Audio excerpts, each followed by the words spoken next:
Kuba, shifting gears a little bit. So, yeah, I mean, this is a tough act to follow, I gotta say. I feel a little like whoever had to do the Oscar announcements after the slap episode, right? Like, you get up there and it's like, so, are we excited about some sound editing?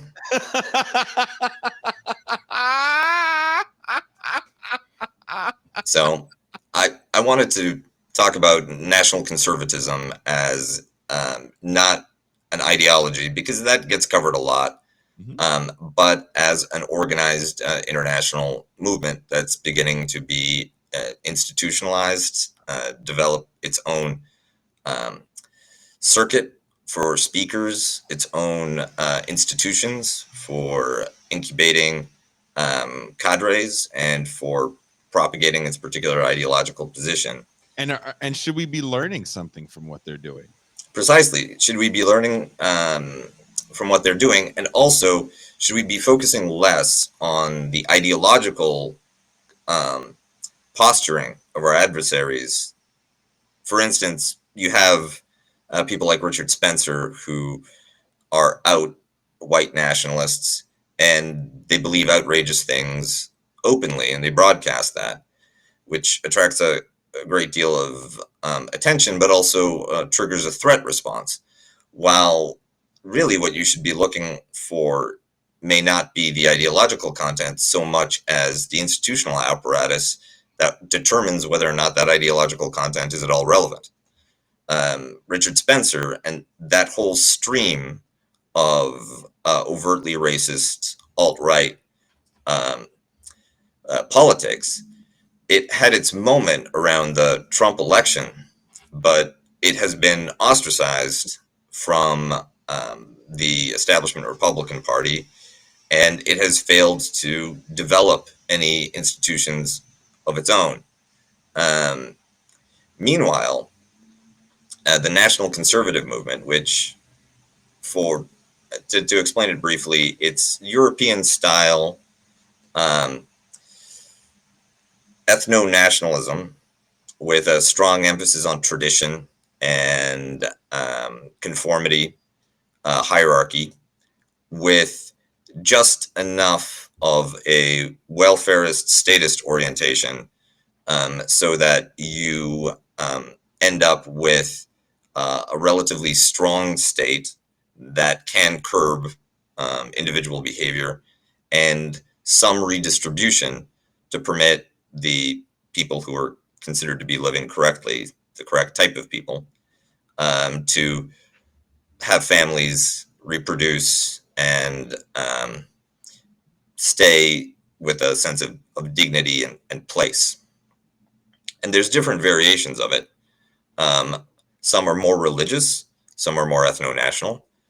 Um, and this particular tendency, which has always been common in Europe, but in the United States was really pushed aside because of its attraction to overt white supremacists and its tendency to constantly center questions of racial, religious, and ethnic identity in a way that pro-business conservatives really would prefer to keep out of the picture.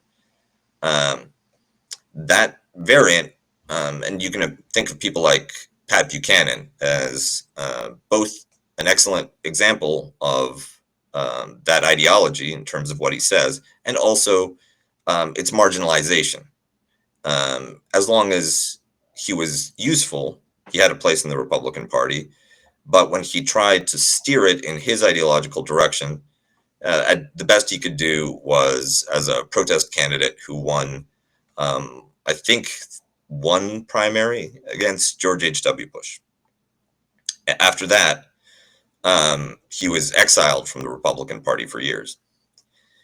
So the fact that you have networks of national conservatives, both in the United States and in Europe, that are beginning to hold conventions, that have journals, that have foundations, and that are beginning to eat into the more conventional libertarian style conservative institutions, represents a potential scene change in the Republican Party and in the right wing of U.S. politics, which is not to say that you'll see a step away from capital or anything that looks like pro-worker or socialist welfarist policies, but you'll also not have slavish water carrying for peak industry be their only reason for existing.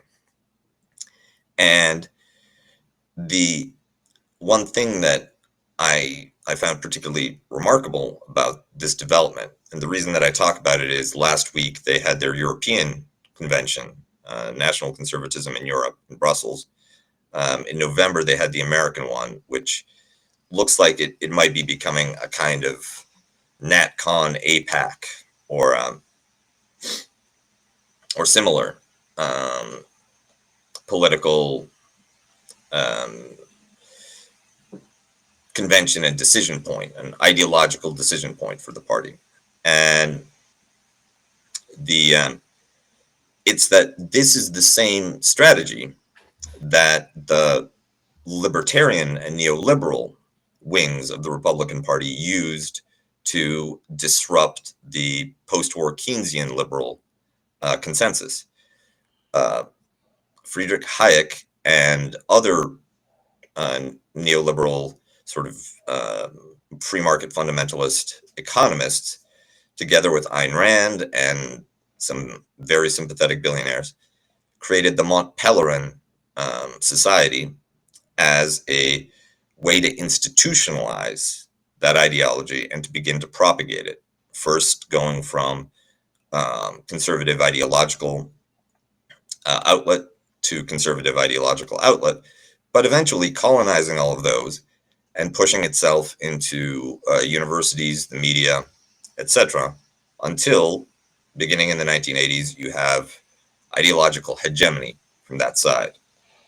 Right now, the NatCons may be in an even better position than libertarian or neoliberal conservatives or neoliberal economic types in general, because they already have their Margaret Thatcher and Viktor Orban. They already have their model test case, which has been around long enough to look very attractive. And they also have an excellent rival to push against in this identitarian CRT and trans rights exclusive wing of the left, the so-called left. So we'll see how it develops, but in this model, we also see what it takes to win in Western-style electoralism. You need to not only have a coherent ideological position, but you need to have institutions that can sustain that position through the many years that it takes to propagate it through what Gramsci called the long march through the institutions, to be able to fundamentally shift the political spectrum so that even when you lose, your opponents, like Bill Clinton, end up doing exactly what you would have done. So that's what I wanted to talk about. I regret that I don't have like a clip of Tucker Carlson slapping Sean Hannity for offending Alan Colmes' honor. Thank you for watching. Please don't forget to hit like and subscribe on your way out. You can catch the live stream of This Is Revolution every Tuesday through Thursday at 6 p.m. Pacific Time and Saturday, 9 a.m. Pacific Time. This is Revolution.